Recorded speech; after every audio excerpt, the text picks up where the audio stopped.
Hello students, आज हम inversion of sucrose या प्रतीप शर्करा के बारे में पढ़ने जा रहे हैं। ये थोड़ा सा पोर्शन जब मैं सुक्रोज पढ़ा रही थी वो रह गया था, इसलिए मैं उसको अलग से आज वापस पढ़ा रही हूँ। जब मैंने सुक्रोज पढ़ाया था ये वाला पोर्शन थोड़ा सा रह गया था और ये अक्सर एग्जामिनेशन में पूछा जाता है कि प्रतीप शर्करा किसे कहते हैं, और ये सुक्रोज का सबसे इम्पॉर्टेंट लक्षण है और इसको बोलते हैं हम इन्वर्जन ऑफ सुक्रोज। सुक्रोज का जल अपघटन करने पर दो इम्पॉर्टेंट चीज़ हमारे सामने आती है, बिल्कुल इंटरेस्टिंग।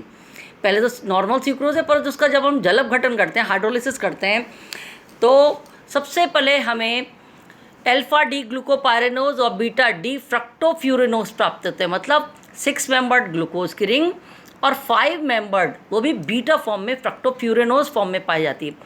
परंतु ये बीटा फ्रक्टोफ्यूरेनोज जो है वो सुक्रोज में उपस्थित होता है और ये जल अपघटन के बाद, जैसे जल अपघटन होता है तो ग्लूकोज अलग हो जाता है, फ्रक्टोज अलग हो जाता है, और जैसे ही अलग होता है तो ये अपने अस्थायी होने के कारण 5 membered ring is unstable in comparison to 6 membered species, ये तुरंत अधिक स्थायी अवस्था यानी फ्रक्टोपायरेनोज में मतलब। तो यदि सबसे पहला जो चेंज होता है वो सुक्रोज में क्या होता है कि वो 5 मेंबर्ड जो जुड़ी हुई अवस्था में रहता है वो तुरंत किस में कन्वर्ट हो जाता है हाइड्रोलिसिस के बाद 6 मेंबर्ड पायरेनोज फॉर्म में। देखो मैंने दोनों रूप बना रखते हैं। ये है हमारा 5 मेंबर्ड यानी 4 कार्बन और 1 ऑक्सीजन, और ये है हमारा 5 कार्बन और 1 ऑक्सीजन वाला। तो ये है जो बीटा डी प्लस फ्रक्टोफ्यूरेनोज प्लस लगाया मैंने, देखो ध्यान से देखो क्यों लगाया, क्योंकि हमारी जो सुक्रोज है वो डेक्स्ट्रो रोटेटरी है, इसलिए मैंने इसके आगे फ्रक्टो प्लस लगाया है। पर जैसे ही इसका जल अपघटन होता है तो ये अपने नॉर्मल इंडिविजुअल फॉर्म में आता है, फ्री फॉर्म में आता है फ्रक्टोज, और अपने स्थायी अवस्था में अल्फा डी माइनस फ्रक्टोपायरेनोज के अंदर बदल जाता है आफ्टर हाइड्रोलिसिस। तो ये सबसे इंपॉर्टेंट चीज़ तो इसमें ये होती है। दूसरी ओर जैसे कि सुक्रोज जिसको मैंने बताया डेक्स्ट्रो रोटेटरी मतलब प्लस साइन के द्वारा हम इसको निरूपित करते हैं, पर हाइड्रोलिसिस के बाद ये लीवो रोटेटरी मतलब माइनस में बदल जाती है। इसका कारण है कि सुक्रोज जिसका ऑप्टिकल रोटेशन कितना होता है टोटल फ्रक्टोज का, मतलब जुड़ी अवस्था में जो डाइसैकेराइड उसका है प्लस 66.5 इसका ऑप्टिकल रोटेशन। परंतु जैसे ही जल अपघटन करते हैं, जल अपघटन करते ही क्या होता है, इनके बीच का जो ग्लाइकोसाइडिक लिंकेज है वो टूट जाता है, फ्रक्टोज अलग हो जाता है, ग्लूकोज अलग हो जाता है, और अलग होने के बाद भी सॉल्यूशन में तो है, सुक्रोज मीठी है, चीनी मीठी है, पर जैसे ही उसको जल में घोलकर हम उसका हाइड्रोलिसिस करते हैं थोड़ा एसिडिक मीडियम में, तो उसी मीडियम में सुक्रोज अपने दोनों रूपों में बदल जाता है, यानी आधा ग्लूकोज में कन्वर्ट हो जाता है और आधा 50% फ्रक्टोज में। पर इस अवस्था में जब जुड़ी अवस्था में थे तब इसका ऑप्टिकल रोटेशन था प्लस 66.5, पर जैसे ही जल अपघटन हुआ तो ग्लूकोज का हमको पहले पता है कितना है ऑप्टिकल रोटेशन प्लस 52.5, और फ्रक्टोज का कितना है माइनस 92।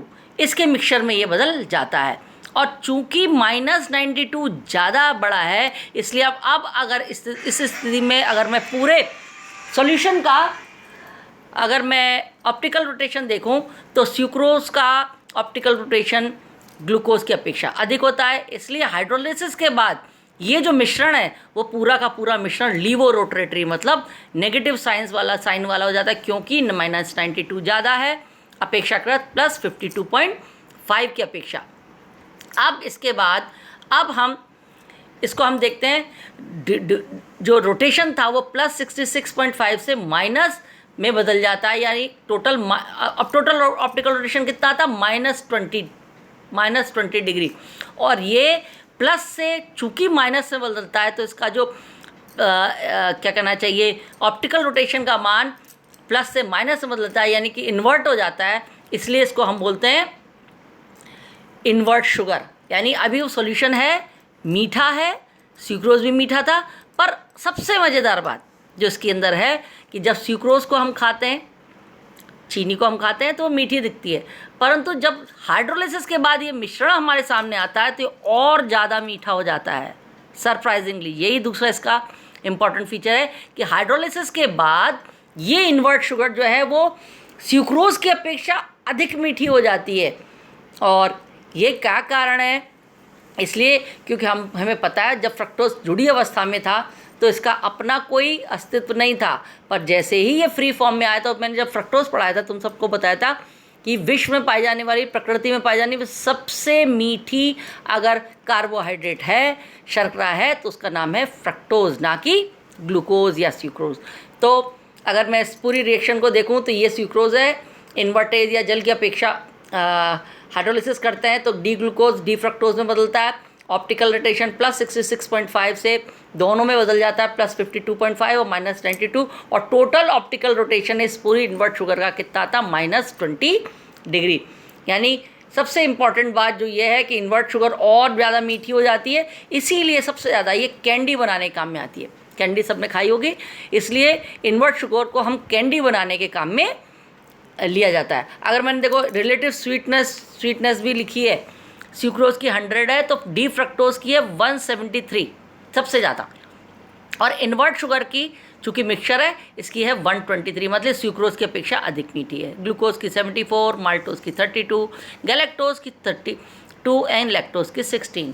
तो इस तरीके से हम देखते हैं, अक्सर एग्जामिनेशन में पूछा जाता है। आपकी बुक में ये नहीं दे रखा है, मैंने इसको ध्यान से उतार लेना, नोट्स देख लेना कि इसके ऊपर अगर शॉर्ट नोट आता है तो आप इसको इस तरीके से लिख सकते हैं। Thank you.